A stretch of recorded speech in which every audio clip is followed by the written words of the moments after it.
Estamos aqui hoje com uma mesa bastante informal, mas de altíssima qualidade, onde nós temos professores, a quem agradecemos. O professor Fernando Hashimoto, do Instituto de Artes, o professor Jorge Colli, do Instituto de Filosofia e Ciências Humanas, o professor Luiz Marcos Brescancin, do IFGW, e o professor Sigfredo Brenelli, da FCM. A proposta é diálogos com quem ensina.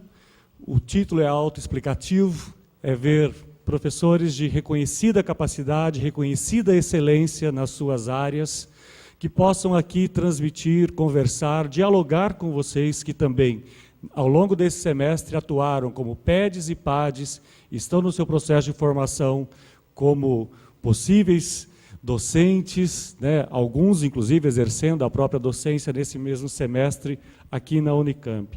Então, nós vamos perceber que parte das nossas angústias como iniciantes, elas só mudam, podem deslocar-se, mudar certo de lugar, mas elas também continuam a ser uma inquietação, né, um dado que instiga sempre a atuação de um docente, se ele quer estar sempre atento às necessidades e às dinâmicas da sua sala de aula. A apresentação será sempre muito rápida, pedimos aqui aos nossos colegas 15 minutinhos para cada um, 10 a 20 minutinhos, aí, para que a gente depois possa ouvir de vocês, compartilhar as experiências e ouvir dentro dessa mesma perspectiva.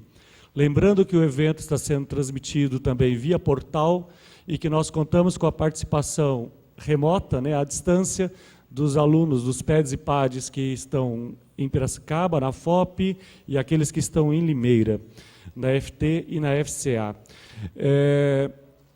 Queria, antes de passar a palavra, agradecer mais uma vez ao apoio e à organização da Miriam, da PRPG, da Ingrid, do EA2, das monitoras Carla, Juliana e Melina, e do Elton, também monitor, e a colaboração da professora Yara Liz, da professora Maria Brasil, lá do IA2, e da professora Rosana Benninger, da PRPG, e do professor Gilberto Sobrinho, da PRG, que atuam e que organizam esse evento. Eu passo a palavra, então, agora para o professor Brenelli, da FCM. Bom, boa tarde, muito obrigado pela oportunidade de estar aqui. Eu queria saber quantos aqui são da área das biológicas. Tá. Então, da onde que eu falo? Eu sou um clínico geral que acabou me envolvendo nas questões de ensino da medicina por um movimento que foi feito, um movimento bastante democrático, que foi feito na questão específica da medicina, na área da saúde, depois seguido pelas outras áreas, que foi a SINAIM. Foi uma comissão interinstitucional que se tentou avaliar o que acontecia na questão do ensino e que médico que o país formava, sendo que o país tem uma característica especial de ter criado o SUS, não o sistema de saúde, e a que ponto que nós estamos formando profissional para um sistema de saúde que a gente considera extremamente cidadão, porque teve toda uma construção interessante em 88, é considerado, hoje ele é um patrimônio da humanidade pela Unesco, né? E que está ameaçado não só pelo subfinanciamento, mas por conta do profissional que se forma, o profissional que as instituições, principalmente as melhores, estão formando e que compromisso que eles têm com esse sistema. Então, quando você tem a necessidade social dessa fala, dessa formação, eu tenho, eu passo seguramente pela questão da formação. Quem que ensina esses profissionais, né? Temos alguns dados que eu queria passar rapidamente para não estourar meus 15 minutos, mas que são fundamentais para a gente discutir, principalmente dentro de uma plateia de futuros professores, né? Um estudo que nós estamos fazendo, financiados por uma associação de ensino de medicina, é que hoje nós devemos ter em torno de 130 mil brasileiros fazendo medicina no Estado brasileiro, com uma proposta da presidente Dilma de aumentar drasticamente o número de escolas, porque numa avaliação feita recentemente com a população brasileira, a população entende que a má saúde que se tem é por conta da falta de médico. O problema não é esse, é complicado, questão hegemônica da profissão, a questão da falta de planos de carreira e coisas desse tipo, também não dá para a gente entrar. Mas, assim, perante isso, Ministério da Educação, Ministério da Saúde, Ministério do Planejamento e Casa Civil estão num projeto de formar mais médicos, trazer médicos da América Latina para algumas áreas específicas e aumentar para esse ano ainda mais 1.200 vagas nas universidades. As privadas acabaram de abrir mais 27 faculdades no Brasil, abrir mais 1.200 vagas das universidades federais, um estímulo para que as estaduais ampliem também suas vagas na medicina. As confissionais vão ter autorização automática para dobrarem suas vagas. E o ministro Mercadante agora teve a brilhante ideia de abrir faculdades por empreitada. Então, o Ministério vai abrir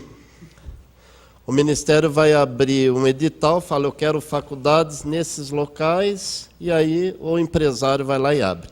Tudo isso, então, para entender, num país que tem 330 mil médicos trabalhando, sem toda essa política desse ano, temos 120 mil médicos, quem está ensinando esses médicos? Né?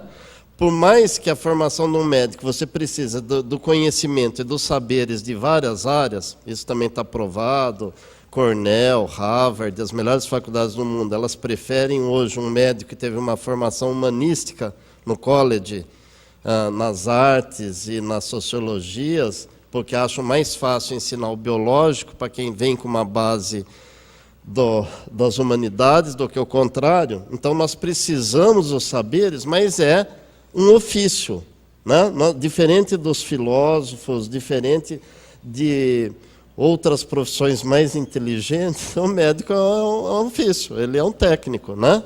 Ele precisa aprender, na verdade, com outros médicos, porque tem especificidades da profissão. Então, assim, chegamos a uma série de problema hoje, que é quem vai ensinar. Essa discussão, a Associação Brasileira de Educação Médica já vem fazendo há 20 anos. Basta ser um bom médico para ensinar medicina? Não. Então, como, além de você ser um bom médico, como formar, como dar saberes, como trazer, importar conhecimentos da pedagogia para que você dê conta de formar esse profissional que quer. E não é só da pedagogia, a pedagogia também é outra coisa muito técnica, mas são saberes das próprias humanidades para se formar aquele profissional que precisa. Tá, e agora nós temos um outro problema, uma grande avalanche de formação de profissionais sem ter quem vai ensinar. As duas últimas faculdades de medicina federais abertas, que é Macaé, no estado do Rio de Janeiro, pertinho, grande Rio de Janeiro, e Garanhuns, perto de Recife, não começaram a funcionar porque não encontraram ninguém, nenhum biólogo com mestrado, nem algum médico com mestrado que pudesse começar esses cursos, né? Então, nós estamos com um problema aí que me parece interessante e que eu acho que é um bom espaço esse aqui para a gente discutir. Eu queria passar alguns dados bem rapidinho. A medicina, né, ela muda daquela questão anatômica, né, do renascimento, de estudar o defunto, para você chegar na questão ambulatorial e para você chegar na comunidade hoje. Hoje, mais do que você fazer saúde, mais do que você curar a doença, você está preocupado em cuidar da saúde da população. A hora que você está preocupado em cuidar da saúde da população, você tem que estar junto da comunidade e você precisa de outros saberes, além daqueles saberes extremamente técnicos, né? O ensino da medicina passa no Brasil na questão do indigente, que eram as santas casas, né, que era o indigente. Eu vivi um pouco disso, a gente morria de medo do SUS, porque não sabíamos aonde iríamos aprender medicina, né? E no indigente você ensinava as doenças infecto-parasitárias, porque tem toda uma história no Brasil das campanhas de Oswaldo Cruz, que eu não tenho medo de falar bobagem aqui, que tem gente que conhece bem essa parte histórica aqui, mas assim, essa coisa muito, quase que policialesca, muito de bandeirantes, né? Eu vou levar saúde, então eu vou vacinando, a figura daquela enfermeira que só malinha dando vacina, né? Era isso ou coisa. Hoje eu tenho o quê? Problemas de doenças crônicas, muitas causadas pelo próprio homem, né? Uma questão de meio ambiente muito sério, de estar junto da comunidade, né? E eu tenho problemas e tenho que formar um profissional capaz de entender e lidar com esses problemas, né? Então, uma sociedade que se democratiza, se transforma, ela foi capaz de criar demandas novas para a saúde, e essas demandas foram entendidas pelas escolas médicas e estudadas na Sinaem, né? Grande resultado da Sinaem, né? Que esse modelo pedagógico adotado pelas escolas é anacrônico, fragmentado, compartimentalizado.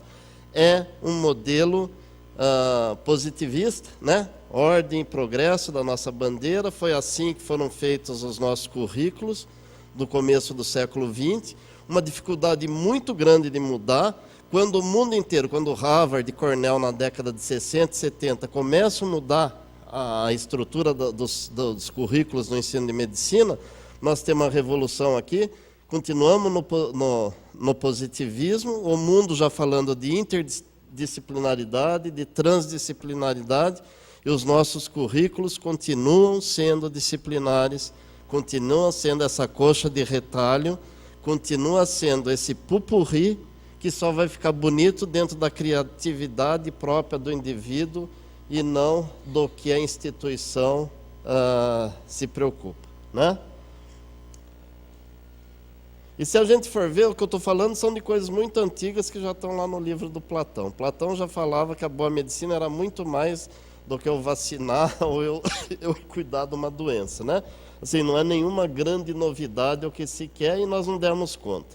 A grande verdade é que é para a reorientação da formação, a gente precisa, e hoje a gente tem muito claro esse entendimento, que esse professor tem que ser diferente, né? O problema que nós temos hoje, os professores que existem são todos formados disciplinarmente, as universidades cobram as disciplinas, os concursos são para disciplinas, continuamos a manter essa coxa de retalho e pouco conseguimos avançar nesse sentido, né?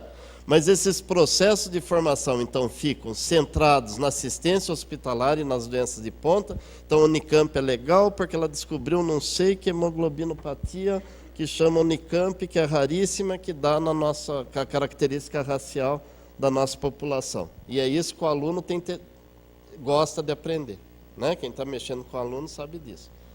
O movimento que se tem feito nesses últimos anos, nós evoluímos. Nós tiramos esse ensino de centrado no hospital, passamos para o ambulatório e os currículos hoje já são mais baseados naquilo que é mais prevalente nas comunidades. Mas aonde a gente quer chegar? A ideia do vermelho é do semáforo, né? Só que a gente não quer mais. Aqui onde chegando, aonde queremos chegar? Queremos chegar que os processos de formação de ensino, a partir de um perfil epidemiológico daquela região, é muito diferente o que eu tenho que ensinar na Amazônia do que eu tenho que ensinar na cidade de São Paulo, né? Não tem jeito, é lógico que eu tenho que ensinar tudo, tenho que ter capacidade de raciocinar em cima de tudo, mas na prática diária do dia a dia tem que ser diferente, né? Voltado para a prestação intersetorial, ninguém faz saúde sozinho, eu preciso, e hoje são acreditados como profissões da saúde 14 profissões, né? Para minha alegria, o educador físico hoje é um profissional também da saúde, com todos os níveis de complexidade, primário, secundário, terciário, e sempre em comunidade, né? Eu não vou citar um monte de coisa, porque ficaria muito complicado, ficaria muito longo. Mas lembrarmos, né, que o que nós temos que ensinar, então, para a gente dar conta de formar esse profissional que a gente quer? Tem que aprender a conhecer, aprender a fazer, aprender a ser e aprender a conviver. Talvez isso seja o mais importante na questão da formação para as áreas da saúde, né? E também é uma máxima dos velhos mestres de clínica que falavam que ninguém ia ser melhor médico do que era enquanto pessoa, né? A gente precisa retomar um pouquinho até esses princípios, porque tem mostrado que aí é a saída. Aqui a questão das escolas, como elas estão distribuídas, e lembrar uma coisa importante que eu acho que tem que estar na mente de todo mundo que está ensinando, ou que está aprendendo a ensinar, que é lógico que não é meu, infelizmente não é meu, mas é do Edgar Morin, né? Que se nós separarmos as disciplinas, em vez de reconhecermos as suas condições, se nós dissociamos os problemas em vez de integrá-los, se nós decompomos e não recompomos, nós temos como consequência a perda das aptidões naturais para contextualizar os saberes e integrá-los em seus conjuntos, né?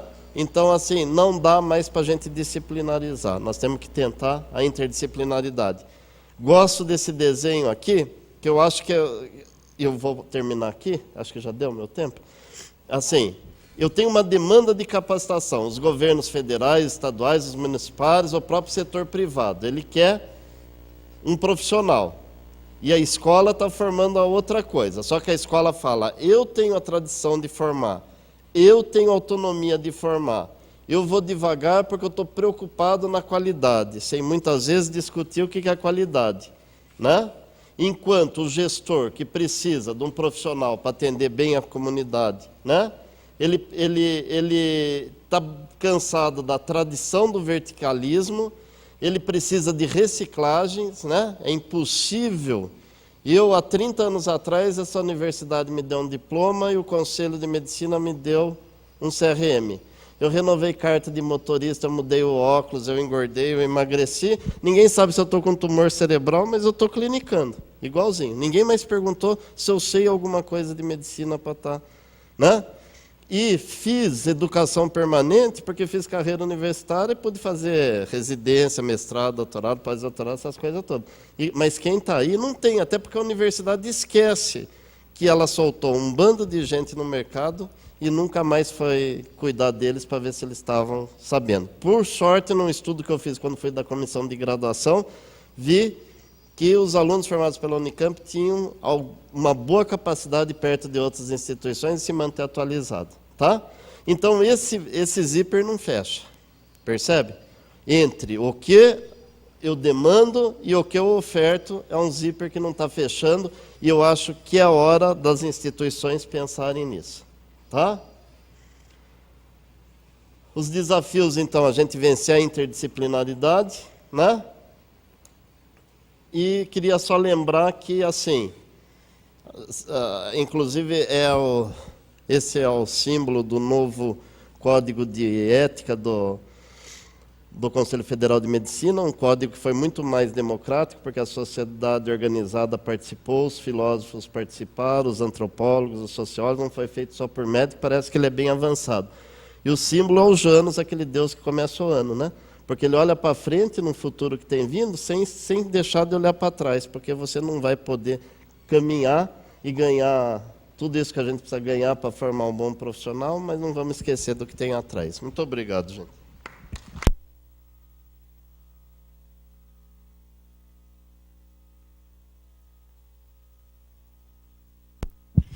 Obrigado, professor Branelli.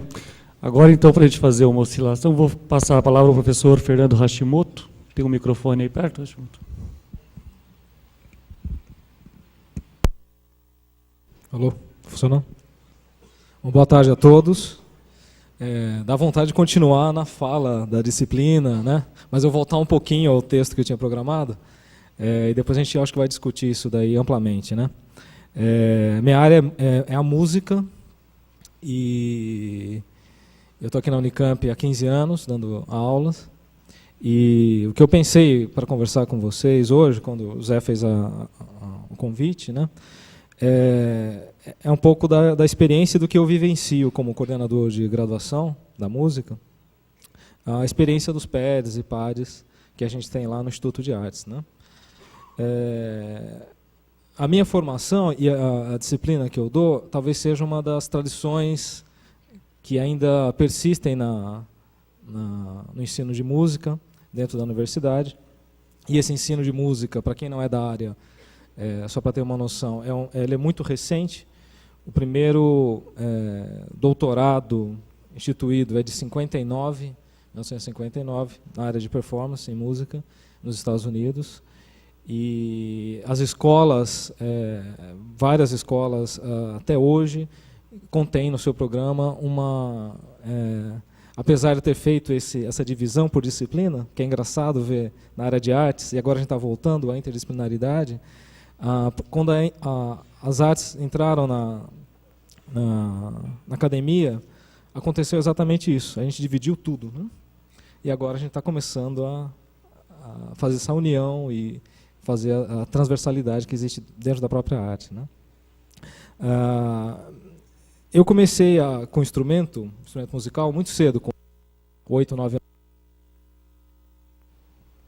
Alô? E naturalmente, você começa a dar aula de instrumento muito cedo também. Com 15 anos você já dava aula de instrumento. Tal. E ainda mantinha aquela tradição, o aluno e o mestre, né? Apesar de você pode ter 15 anos ou 9 anos, você é o mestre e o aluno. E essa relação, ela continua até eu fazer a faculdade, mestrado. E como bem apontado um artigo do Fausto Borém, um professor da Federal, essa mudança do professor sabe tudo, que está falhando. Deixa eu usar isso. Está cheio de fita crepe isso aqui. Alô. Essa visão do professor sabe tudo, aquele que você inicia um estudo de música quando é pequeno e vai até a sua formação profissional, ele começa a cair por terra entre 70 e 80, que é extremamente recente. E aí a gente começa a ter escolas, um professor indica, olha, você quer estudar barroco, música barroca? Então tem um expert em música barroca, enfim, né? Das disciplinas que eu dou aqui, eu dou aula de instrumento, música de câmara e rítmica.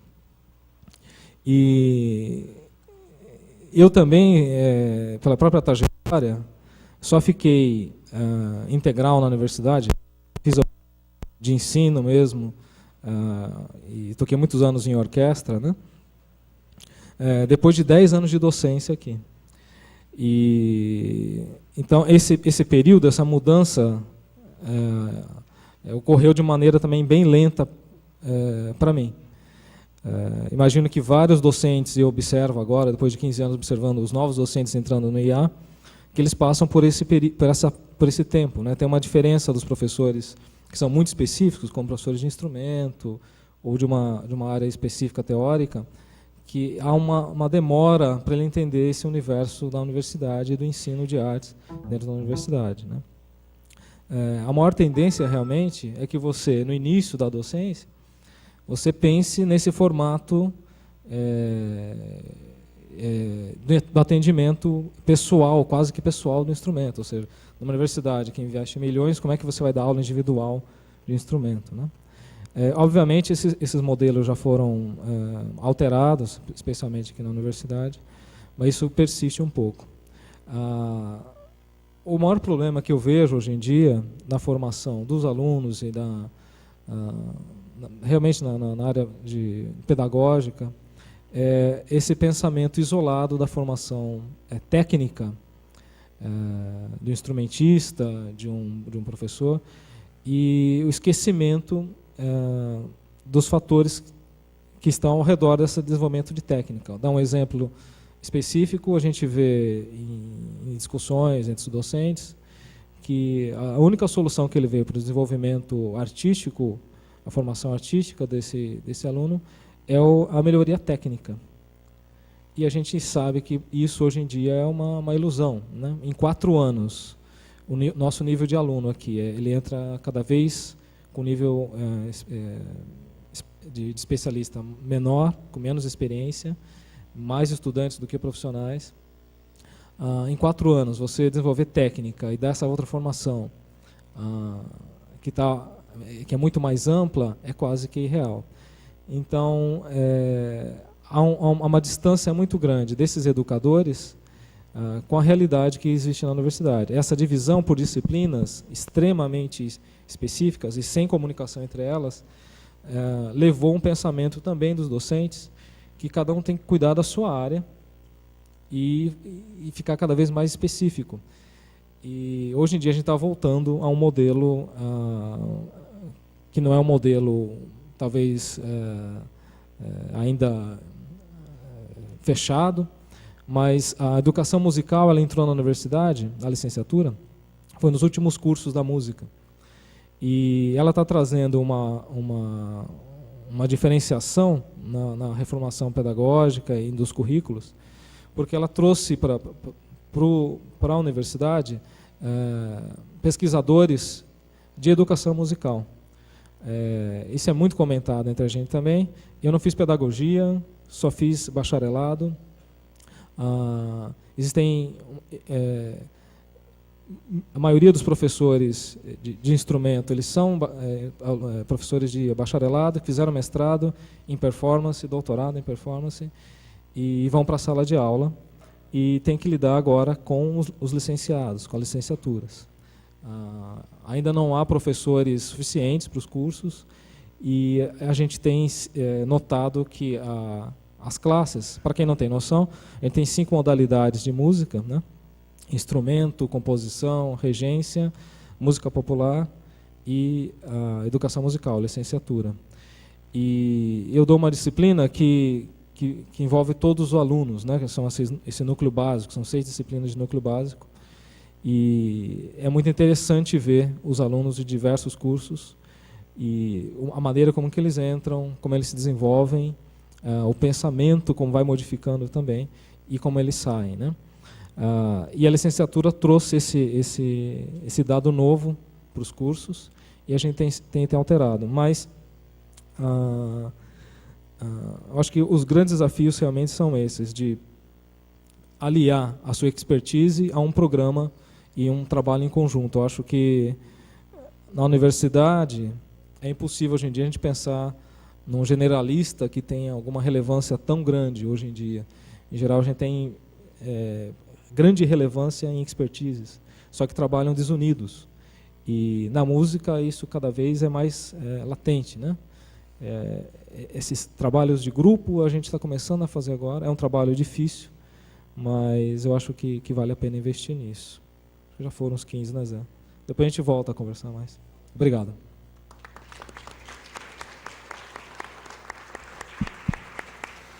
Obrigado, Hashimoto. Então agora eu passo a palavra ao professor Luiz Marco Brescancin. Boa tarde. Bom, quero começar agradecendo aos organizadores pelo exagero de nos chamar de professores de excelência, de reconhecida excelência. Isso, pelo menos no meu caso, é verdade. Bom, eu vou fazer um brevíssimo histórico de minha vida profissional e depois eu elenquei aqui alguns itens que eu acho que são preocupações, são inquietações que um professor iniciante tem. O que está escrito aqui são coisas que aconteceram comigo. Então, fugindo um pouco ao modelo do que tem sido até agora o discurso dessa mesa, eu vou falar pelas coisas que eu passei e sugestões que eu tenho para se evitar isso ou ter uma carreira docente de relativo sucesso. Não, mais perto, desculpa. Então, eu me formei na Faculdade de Filosofia, Ciências e Letras de Rio Claro. Aí fui fazer um breve mestrado em São Carlos. No meu segundo ano de São Carlos, eu fui convidado por um ex-professor meu a entrar na Unicamp. Então, eu estou na Unicamp desde o tempo que o Mar Morto era doente, manja? Então, dessa mesa aqui, eu sou o museu. Eu tenho 43 anos de casa, mas ainda sou ativo. Então logo vim para a Unicamp e peguei uma pauleira. Eu fui dar aula de mecânica geral num curso em Limeira para os alunos dependentes da engenharia civil. Eles deviam me detestar. Está com problema? É que acho que eles estão fala mais a posição. Mais perto? Não, pode deixar então. Então agora. Pode deixar. Vamos ver se eu aprendi. Então, vim para a Unicamp, fiz mestrado aqui, doutorado aqui e fiz um pós-doutorado no Caltech, California Institute of Technology, na Califórnia. E voltei para cá e sempre estive envolvido com matérias de ensino. Então, como eu disse, elenquei aqui alguns temas que acho que são a preocupação do professor principiante. né? Quais são as nossas inquietações? E eu vou ser bem franco com o que aconteceu comigo. Ansiedade, timidez e insegurança. Eu acho que é isso que todo professor no começo de carreira sente. E eu não tenho uma receita mágica para acabar com esses males de imediato. Mas existem atitudes, né, procedimentos, que ao longo do tempo podem melhorar bastante isso. Só vou contar essa coisa, então. Vim para a Unicamp, comecei cedo. Eu acho que eu sou um professor universitário bastante precoce. Eu vou contar essa historinha também. Eu fiz... pode demorar mais de 10 minutos? Pelo jeito vai longe. Eu fiz cursinho de engenharia em São Carlos. E lá eu aprendi uma matéria que se chamava desenho geométrico. E aí fui fazer física em Rio Claro.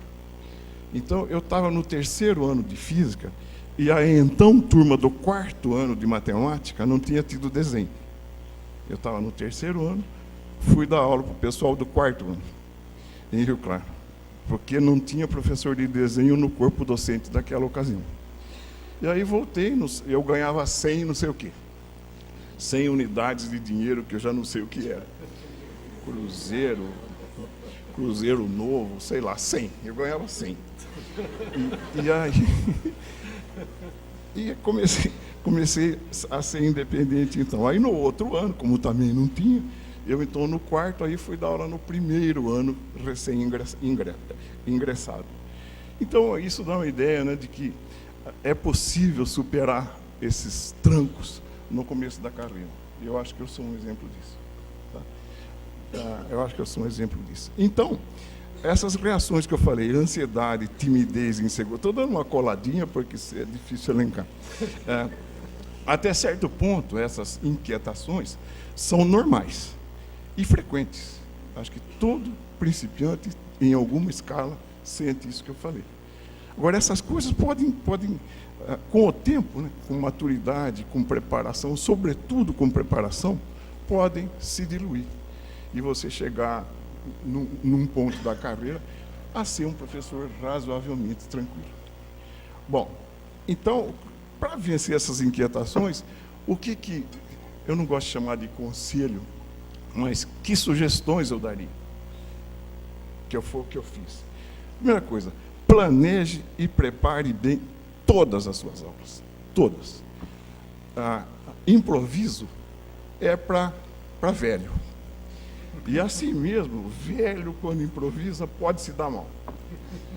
É aquela equação que você esqueceu, é aquela integração que tem uma passagem que você não sabe.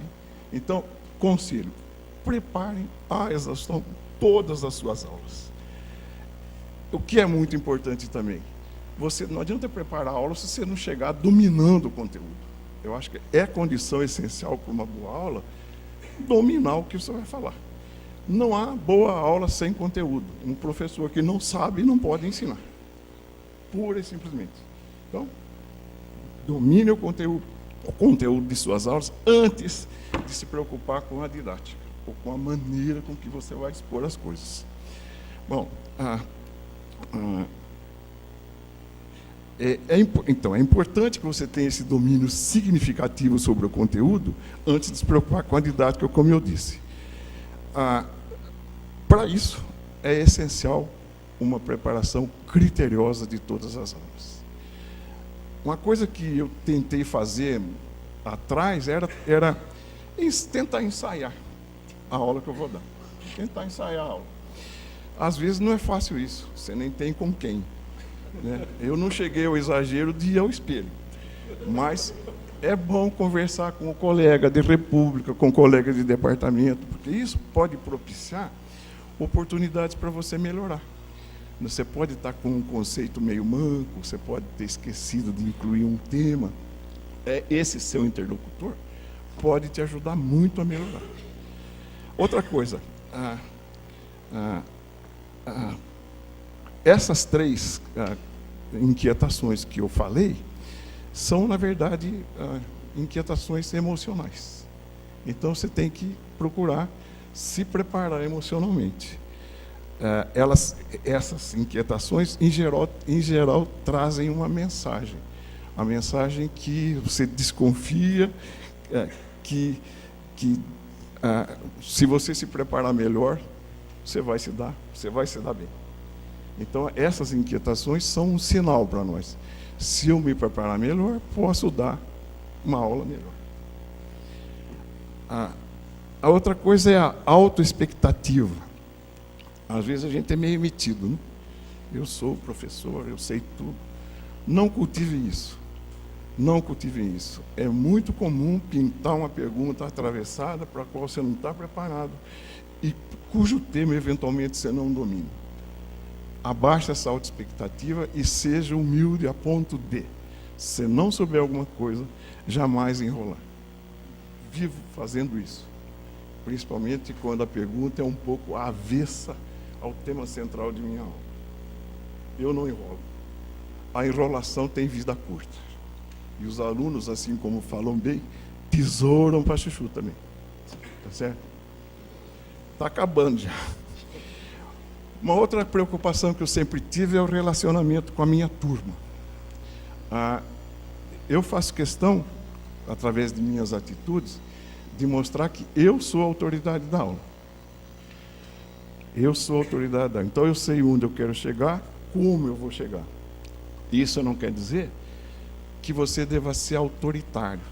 A autoridade é uma coisa, autoritarismo é outra. Muito pelo contrário, sempre tentar manter com a classe um relacionamento amistoso. Às vezes de amizade mesmo, né?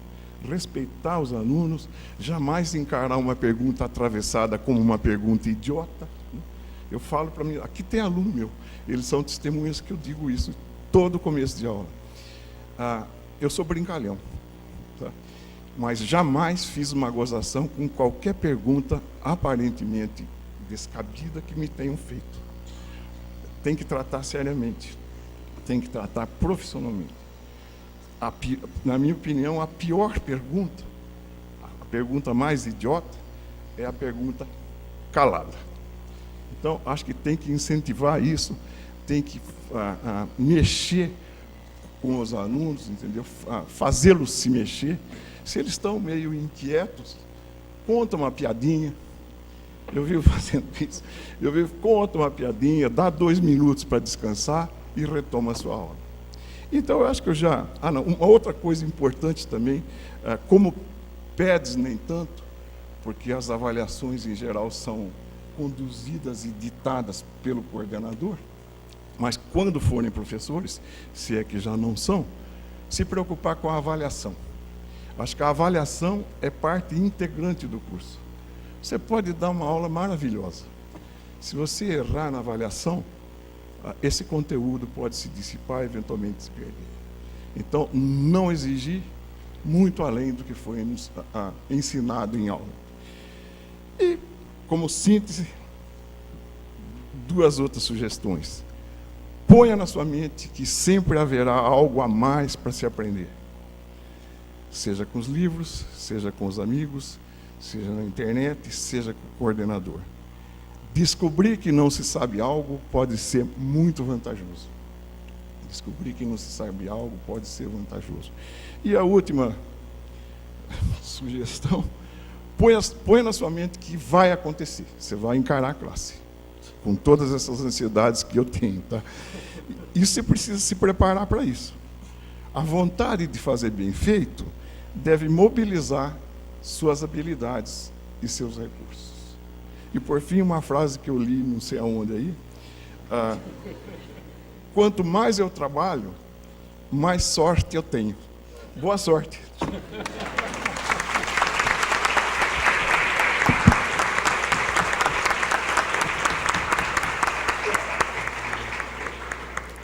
Obrigado, professor Brescancin. Agora eu passo a palavra ao meu colega de departamento, Jorge Colli.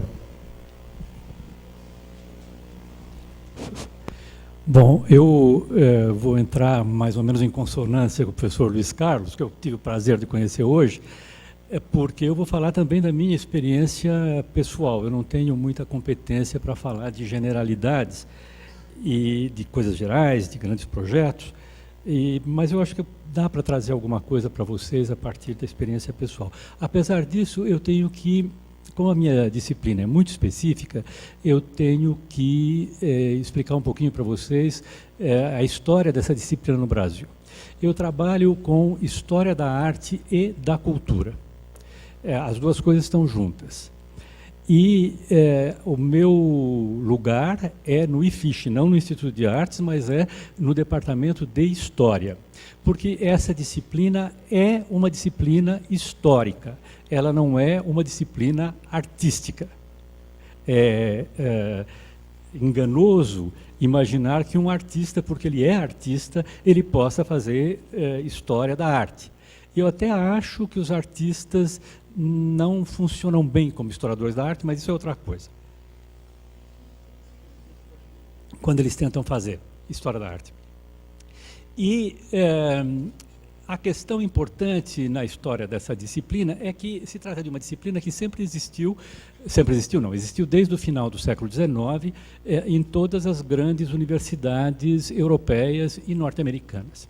Entretanto, no Brasil, ela não existia.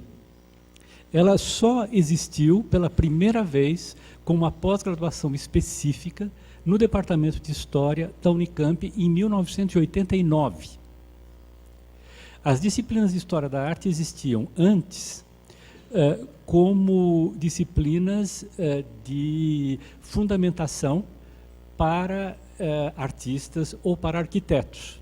Não eram disciplinas que tinham um projeto de pesquisa específico. Isso ocorreu porque a Universidade Moderna, a Universidade Brasileira Moderna, foi criada na USP em 1936. E quando ela foi criada, se criaram vários departamentos de estudos tradicionais, física, química, medicina, etc., e filosofia e tal, e simplesmente ninguém pensou em criar um departamento de História da Arte. Tanto é que hoje, na USP, a história da arte ainda não encontrou, de fato, o seu lugar legítimo. Ela tem duas cabeças. Uma na ECA, Escola de Comunicação e Artes, que é um projeto bem, pelo próprio título, bem datado dos anos 1970, e a outra na Faculdade de Arquitetura e Urbanismo, no qual se faz história da arte, estuda quadros, etc., mas são arquitetos que estão lá dentro. Ou então você entra não sendo arquiteto, se você é aprovado para fazer mestrado ou doutorado na FAO. Aqui, felizmente, nós temos essa disciplina específica na Unicamp, e desde 89 várias outras universidades começaram a desenvolver pós-graduações específicas em História da Arte e da Cultura. Então, eu endosso todos os conselhos do professor Luiz Carlos, que me fizeram pensar imediatamente quando eu comecei a ensinar, e que eu também tinha uma angústia terrível, onde eu escrevia os meus textos como se fosse uma fala de teatro. Eu escrevia até as piadinhas que eu ia contar em aula, e porque a insegurança é muito grande quando você começa a dar aula. Eu tive uma professora no Departamento de Filosofia da USP, a dona Júlia de Melo e Souza, que dizia uma coisa que eu acho muito acertada. Ela dizia, olha, para os alunos, para aqueles que terminaram o seu doutorado, é melhor que eles deem aula na pós-graduação. Porque eles vão falar de coisas que eles sabem profundamente e um ponto muito preciso. Agora, para professores velhos, como eu, que já passaram por várias coisas, é bom dar aula para o primeiro ano.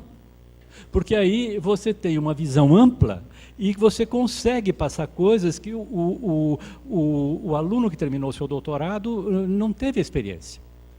Eu acho que isso é importante, embora, é claro, a tendência seja que os PEDs fiquem para dar aula para a graduação. Nesse caso, se eu puder dar um conselho, o melhor que vocês podem fazer é puxar o mais possível para aquilo que vocês sabem, para aquilo que vocês estão pesquisando, tentando articular com a ementa genérica da disciplina. No que concerne à especificidade da minha disciplina, ela é útil para quem faz, mesmo para quem não queira ser historiador da arte, nem trabalhar com história da cultura. História da cultura é importante, quer dizer, a arte não é vista isoladamente, ela está mergulhada num caldo, numa atmosfera cultural que se ramifica por vários setores. Eu estou trabalhando, por exemplo, agora estou dando um curso sobre Proust, o escritor Proust, francês, e as artes, e tem todo um setor ligado à história da medicina, porque o pai dele era médico e ele tem, na sua obra, vazada uma série de questões ligadas a diagnóstico, a sintomas, que, de algum modo, eu preciso, de uma maneira um pouco improvisada, estudar e saber. Qual é a especificidade da história da arte? É a seguinte: nós somos todos formados na nossa educação primária e secundária, nós somos todos formados para ler muito bem. Não é? Nós lemos, interpretamos, um trabalho como é que é feito? Recorta um pedaço de um leitor, de um livro que a gente leu, outro pedaço, ajunta, discute e pronto. Isso é muito importante, mas não é suficiente para a história da arte. Por quê? Porque existe um trabalho que é um trabalho de aprendizado intuitivo, um trabalho que não é o do aprendizado conceitual. Como é que eu aprendo a entender uma obra de arte? Como é que eu aprendo a entender um quadro? Como é que eu aprendo a entender uma estátua, uma arquitetura? Eu aprendo, o único jeito é um aprendizado progressivo, como o aprendizado das línguas. É preciso fazer exercícios. É preciso fazer exercícios de análise, ver, como dizia uma amiga minha, ver até o olho ficar com calo. E aí você começa a entender um pouquinho dessa prática. Ora, isso é muito difícil de fazer em relação com os alunos da universidade. Porque quando eu digo para ele, olha, vão até a biblioteca, faça uma coisa, faça um exercício diário. Todo dia vocês pegam uma obra e vocês descrevem simplesmente numa página essa obra sem nenhuma pretensão mais elevada. Pode deixar, nós fazemos. Aí chega na hora do trabalho, eu mando fazer uma análise de uma obra, o que eles trazem? Aquilo que eles leram em outros livros. E em nenhum momento esse contato direto, esse corpo a corpo com a obra. É claro que é muito importante você ler coisas, mas você precisa saber, e nesse ponto eu acho que tem alguma coisa em comum com a medicina, porque você tem que ter uma intuição. Não é? Você tem que ter, como o bom clínico diagnostica por um processo que é de conhecimento e de intuição também, e de prática também. Então, a obra de arte, não é? Ela oferece esse ponto que é um exercício da intuição. Um exercício que tem que ser feito progressivamente, na qual nós vamos buscar coisas para as quais nós não fomos preparados. Saber ler e compreender uma obra passa por esses processos intuitivos. Isso é de fato muito, muito complicado. Dentro da sala de aula, a prática que eu acho importante é que mesmo numa aula que seja uma aula teórica, uma aula magistral, que se estimule que os alunos falem. E a questão da pergunta idiota é muito importante, porque ela nos dá a percepção de como os alunos estão entendendo. Quais são as lacunas que os alunos têm? Que caminho eu devo tomar? Às vezes eu começo uma aula e depois eu vejo que as dúvidas em certos setores eram tantas que a aula seguinte eu tenho que modificar do que eu estava planejando para tentar responder ao que os alunos estavam esperando. E um outro ponto que me parece muito importante também é associar o ensino à pesquisa. Né? Nós estamos numa universidade que tem uma qualidade de pesquisa muito elevada e a pesquisa estimula extraordinariamente a vontade de conhecer, a vontade de saber. Ainda recentemente, no semestre passado,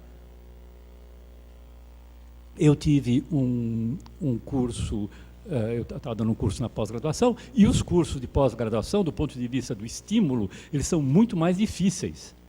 porque os alunos da graduação, eles entram e querem saber coisas, então eles pipocam perguntas na sala. E os alunos de pós, que já são mais, né, eu sou mais eu, agora estou no mestrado, agora estou no doutorado, morrem de medo de abrir a boca para não fazer aquela pergunta que pode ser interpretada como uma pergunta idiota. Então, para você mexer com os alunos de pós, às vezes muito complicado. Mas no semestre passado eu tinha proposto um curso para os alunos que era estudar a arquitetura feita em São Paulo do pós-guerra até 1970. Era esse período. E estudar arquitetura por uma razão importante, porque até agora, nessa história de deixar para os artistas fazerem história da arte, quem faz história da arquitetura aqui são os arquitetos da FAU. E os arquitetos da FAU só estudam a arquitetura dos arquitetos da FAU. Tudo o que não é feito por gente da FAU não entra no corpus dele. Então tem uma quantidade extraordinária de obras formidáveis, fascinantes, que nunca foram estudadas, que nunca, às vezes não tem um texto, não tem um artigo sobre obras relevantes. Então a ideia foi que os alunos tinham que enfrentar certos grupos de edifícios em São Paulo e construir a partir da ida para São Paulo, a partir do trabalho de arquivo, o que eles conseguissem para tentar entender aquele fenômeno. Olha, deu um resultado fantástico. Eles saíram com uma formação muito boa, eles não vão esquecer de maneira nenhuma o que aprenderam, porque não foi de modo nenhum um exercício de memória que a gente estuda na véspera da prova e esquece uma semana depois, e funcionou muito bem. Então, eu acho que a associação entre estímulo feito oferecido pela pesquisa e um trabalho de exercício constante na aula parece uma coisa muito importante. E o que mais? Eu acho que a contribuição não é dessa prática, não é? Ela é excelente para todo mundo, não só para quem faz história da arte, porque você desenvolve uma parte na cabeça que você não tinha antes. Quanto à minha experiência pessoal, eu também nunca fiz nenhum curso de didática, mas eu sou como se diz, um professor inveterado. Eu adoro dar aula. Eu adoro estar na classe, eu adoro conversar com os alunos, eu gosto de preparar a aula, de pensar naquilo que é legal para que os alunos possam entender o que eu quero dizer. Então, isso me dá um prazer enorme, e acho que tem alguma coisa que a gente poderia chamar de vocação, quer dizer, tem isso. Como? Não é dom, mas vocação, porque é o prazer. Eu, quando no começo as férias, por exemplo, 3 meses de férias, por melhor que sejam, eu fico sem dar aula, eu tenho a impressão no final que eu tenho que buscar um analista, porque eu estou completamente desequilibrado. Eu encontro o meu equilíbrio dentro da sala de aula. Então, para mim, é fundamental, é essencial. Esse ponto me parece fazer aquilo que a gente faz, fazer com amor e com afeto. Que é uma dimensão que me parece, se não fica chato. Se é chato para a gente deixa a coisa chata para o aluno, evidentemente. Acho que era só isso que eu tinha a dizer e pronto.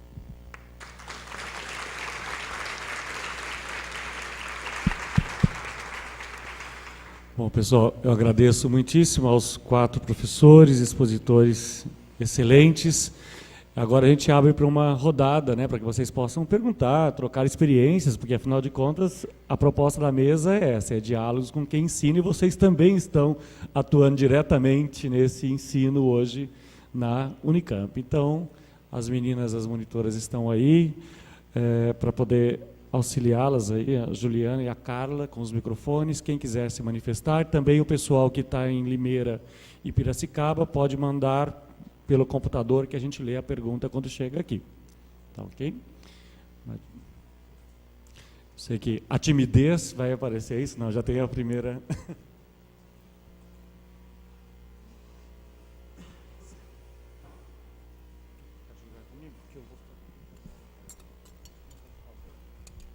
Dá licença, professores. Eu esqueci o nome do professor do meio. Assim, mas pode ser Brescancin. para todos. Bresca. Brescancin. Professor Bresca, você falou Bresca. sobre o sentimento. Professor Bresca. E você falou Bresca. sobre o sentimento. Professor Bresca. Não, queria saber o quanto é importante a gente colocar o sentimento nas coisas ou ser estritamente racional. Colocar o sentimento nas coisas ou ser estritamente racional.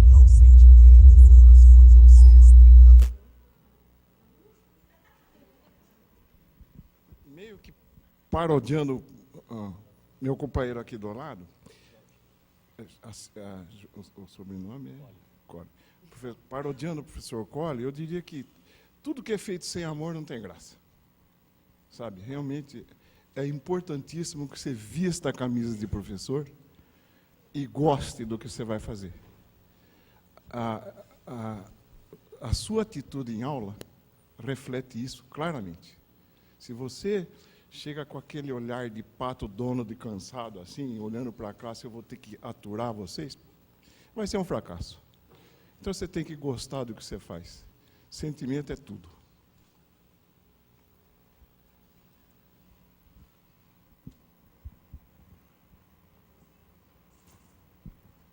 Lá. Ali no final.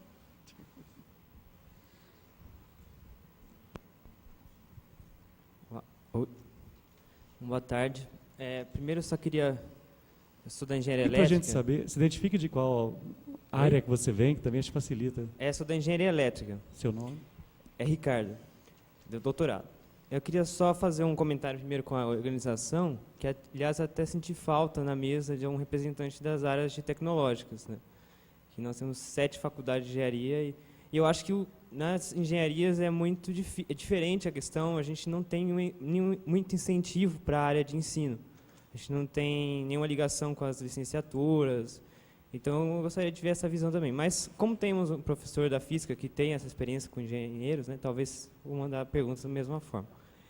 A minha pergunta é se para vocês, mais ou menos como os primeiros professores citaram, tocaram esse assunto, se a atuação, a experiência no mercado de trabalho, né, no meu caso, engenharia, se isso é relevante, é importante na atuação como educador, ou se não, ou até a atuação como pesquisador, se é importante, se vocês quiserem citar na área de vocês.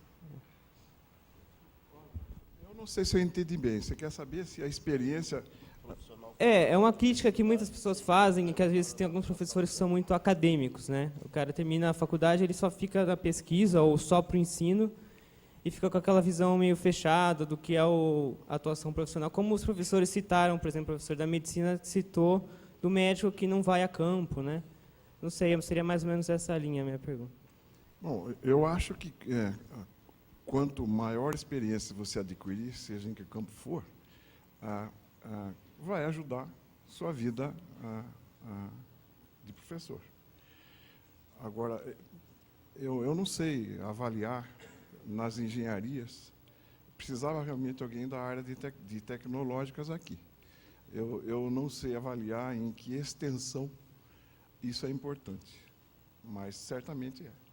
Você quer falar? Então, Ricardo, dá licença, eu também sou da área da saúde, né? Mas, assim, o grande problema que eu acho que aconteceu, a partir do instante... Eu fiquei os últimos anos dirigindo o departamento do Ministério da Saúde que falava formação de recurso humano para a saúde. Eu tinha uma inserção muito grande no MEC, porque fazíamos essa discussão.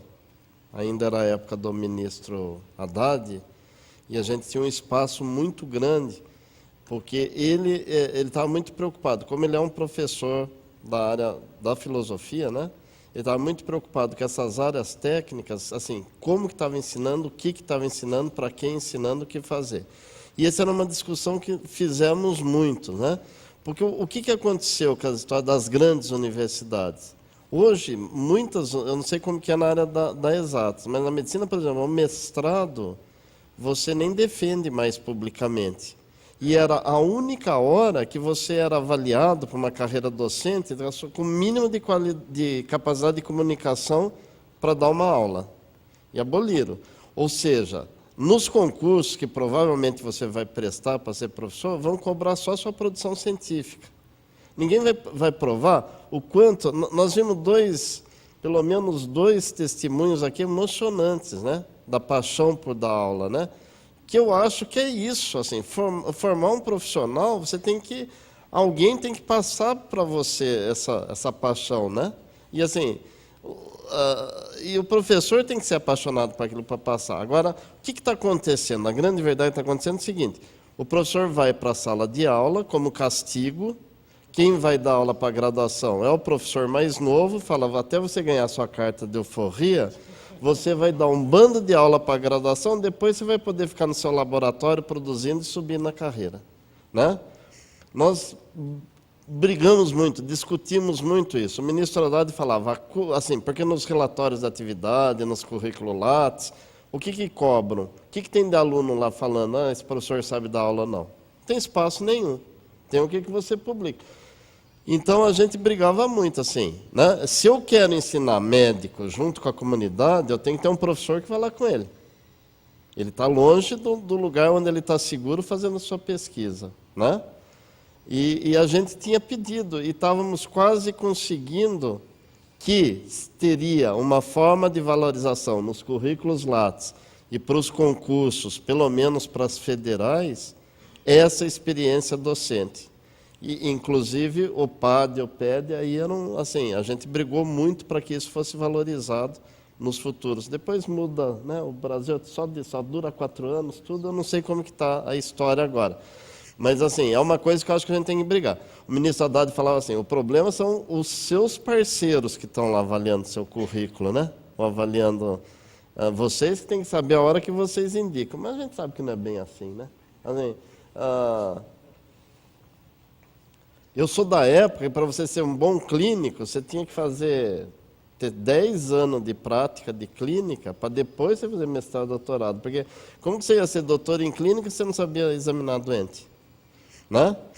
Hoje não é assim, porque 2 anos de residência, mestrado, doutorado, rapidinho, porque já é uma formação longa, né? Então, daí tem um bando de professor titular em clínica que também nunca examinou doente. Então, fica essa coisa meio complicada.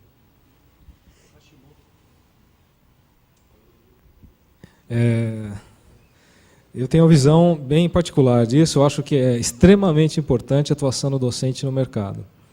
Na nossa área de música, esse distanciamento pode provocar na formação do aluno um nicho que realmente não existe, só existe na cabeça da academia, né? Tem vários professores que têm uma atuação e a gente nota isso nos alunos, né? Eu faço, depois que virei integral aqui, quase uma jornada tripla para continuar a manter a carreira artística, que não é fácil também. Com o tempo você vai ter muita atividade na universidade, mas mesmo quando eu tocava na orquestra, ou hoje em dia, sempre há uma ligação com os alunos de graduação daqui. Hoje em dia, os alunos de pós-graduação também estão envolvidos, mas a minha atuação principal é dentro de um grupo. Vou dar um exemplo. A gente tem um grupo de percussão da Unicamp, que, seguindo essa visão, se transformou num grupo de formação real dos alunos. Então, eles têm experiências reais, profissionais fora daqui, e essa atuação minha que proporcionou o contato desses alunos com compositores realmente importantes, salas de concerto importantes, e desse núcleo de alunos que tem passado aí, você nota os egressos, alunos que saíram, são vários professores de várias universidades hoje em dia, ocupam vários lugares em orquestras e grupos de câmara. Então, eu acho que é extremamente importante essa atividade, esse acesso do aluno da graduação mesmo, durante a sua formação. Eu acho que causa algumas vezes, não vou generalizar também, mas algumas vezes causa um distanciamento muito grande, e ele sai daqui com uma visão que demora anos para ele entrar no mercado por causa disso. Mais alguma pergunta?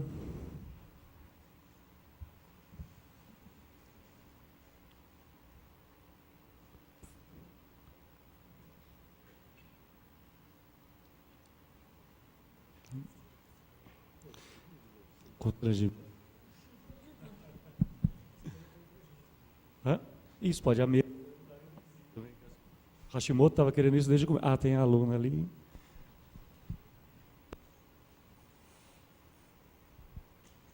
Eu sou da engenharia mecânica, Thaís. E a minha pergunta é sobre... Vocês falaram muito de como se relacionar com os alunos, né? E eu sou daqui da Unicamp, estou fazendo doutorado agora, então eu me formei... Eu sou 05, como os alunos falam. Eu dou aula para o pessoal que é veterano, então tem 06 na minha turma, sabe? E o meu problema é como me relacionar com eles, porque, no fim das contas, é muito próximo. Então, claro, na disciplina é bom, que eles fazem perguntas, durante a aula ajuda muito, mas eles têm muita liberdade. Então, chega uma hora que eles vêm me perguntar, professora, põe umas presenças aí para mim, sabe? Então, assim, eu acho que agora que a avaliação chegou, que o bicho está pegando, assim, que eu vejo que se eu não sou coerente com a ementa que eu dei lá no início do curso, eu entro na conversa deles facinho, assim. Então, eu queria saber assim, se vocês têm experiências parecidas.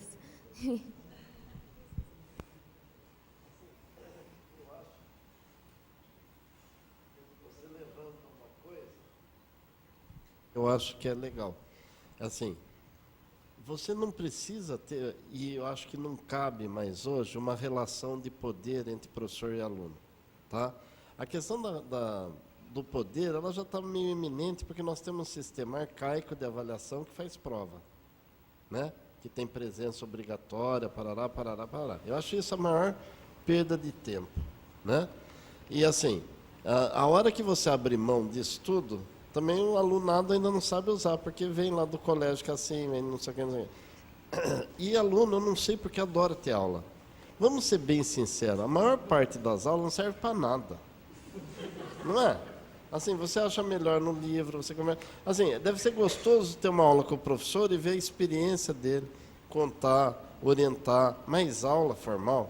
A Harvard, a principal faculdade de medicina do mundo, é proibido dar mais do que 50 minutos de aula por dia hoje, né? E medicina lá são 4 anos, porque é nível de pós-graduação.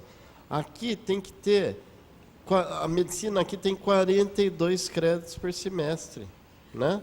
Assim, só não tem tempo de aprender medicina. Quer dizer, as engenharias, eu trabalhei um pouco na pró-reitoria de graduação.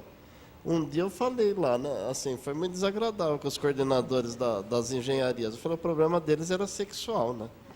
Mas por quê? Eu falei, quem tem prazer ferrando alunos? Porque não é possível. Assim, desculpa, mas a maior parte todos falam assim, ele só é bom se ele repetir 60% no cálculo, não sei das quantas. Quer dizer, será que, assim, com o vestibular que a gente tem, né? Será que é um bando de babaca que não consegue aprender cálculo ou a gente está com alguma coisa errada nessa história? Então, eu acho que deve ser muito gostoso ter aula com você, porque a relação é uma forma da gente aprender, ver como que essa relação de poder pode ser diferente, né? E a questão das quebra-galho, tira as faltas, não sei o que, ainda é resquício dessas coisas aqui que a gente traz. Tá bem? Esse aqui tá bem? Quem não tá bem sou eu. Eu endosso o que ele falou. E eu, embora muito brevemente, teci uns comentários sobre isso que você levantou. Você deve reconhecer que os alunos vivem testando seus limites e vão agir de acordo com como você vai responder a eles. Então, eu acho que, sem ser autoritário, uma hora você tem que deixá-los entender que você é a professora. Tá certo? E você tem essa missão. Se você abrir muito mão da sua autoridade e relevar tudo, vai ser difícil controlar depois. Eu só queria dizer uma coisinha. Eu acho também, estou em pleno acordo com tudo que foi dito, e é importante que essa ideia de autoridade se afirme logo no início, porque depois vira complicado. Mas eu acho que a melhor forma para você manter a autoridade é que a sua aula esteja admiravelmente preparada, né? Aí é muito difícil que haja problemas mais sérios. Mas vendo você que é tão jovem, eu estava pensando numa outra coisa, que é uma experiência pessoal de ordem existencial, né? que eu só estava lembrando. Eu também comecei a dar aula muito jovem, eu devia ter 25 para 26 anos. E os alunos tinham a minha idade, às vezes eram mais velhos do que eu. E eu passei todos os anos a ver alunos que não envelheciam. E, em compensação, eu cada vez mais velho. É uma sensação estranha da passagem do tempo, não é? De você ver os grupos para quem você se dirige ter sempre a mesma idade e você está cada vez mais caquético. Mas é uma experiência extremamente interessante.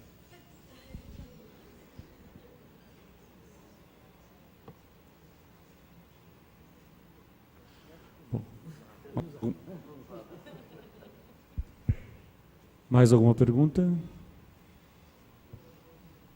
Eza Hashimoto, você queria perguntar, queria polemizar aí? Não, é a sugestão da gente conversar, né?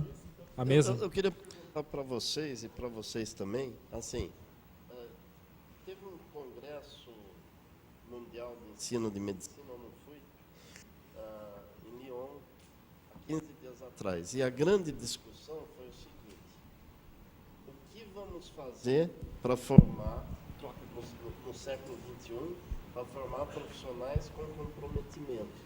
Porque é isso que às vezes a gente reclama. Estamos formando uma geração que está um pouco descomprometida com aquele olhar cuidador que tem que ter com o paciente, parece que está generalizado.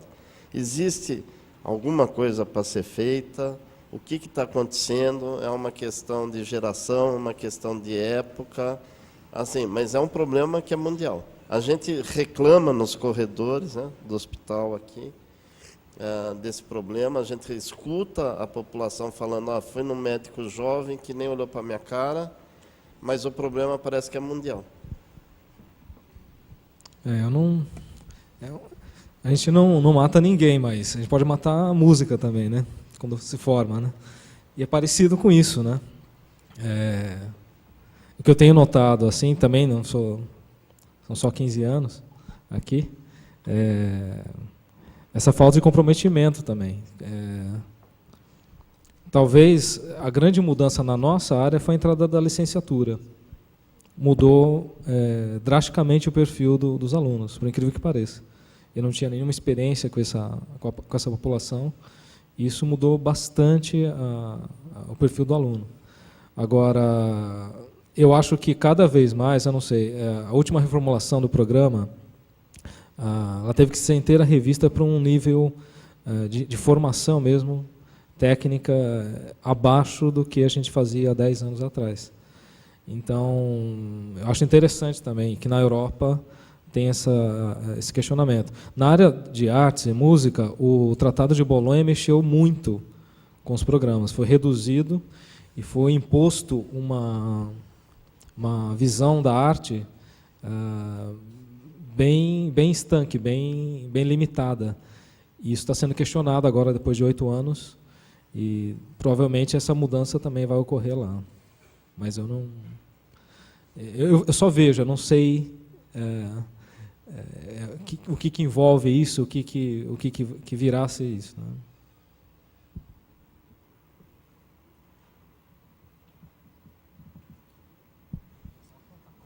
Mais alguém?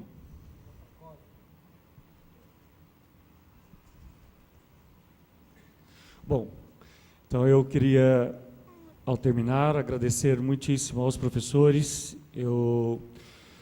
também a todos vocês que nos acompanharam nessa jornada, nesse semestre, como PEDs e PADs. Eu acho que ficou bem claro dessa apresentação, dessa conversa aqui, que as aulas são sempre únicas, não há um único modo para solucionar, nenhum único modo pronto para solucionar todas as nossas dinâmicas.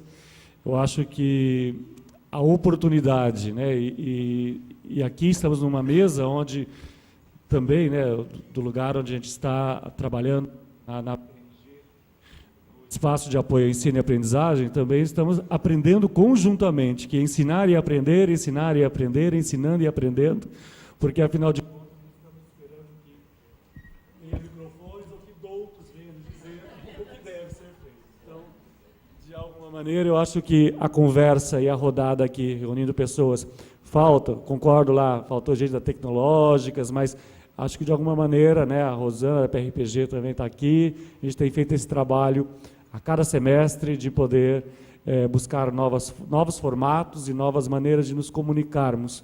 Porque aqui, eu acho que, mais do que tudo, nós vimos um encontro de gerações, né? Em várias modalidades, mas em várias áreas, mas gerações que se formam, gerações que são formadas e gerações que, de alguma maneira, são instigadas por essa coisa maravilhosa, considerando semana que vem sendo bem piegas, que é dia do professor, né? Essa coisa maravilhosa que é ser professor, essa coisa maravilhosa que é entrar em sala de aula, é essa paixão, como disse o Jorge, o professor Bresca, de todos aqui, Brenelli, é essa troca, essa oportunidade de aprender. E é com vocês que a gente se mantém muito mais vivo, muito mais dinâmico do que qualquer outra oportunidade. Tá ok? Obrigado.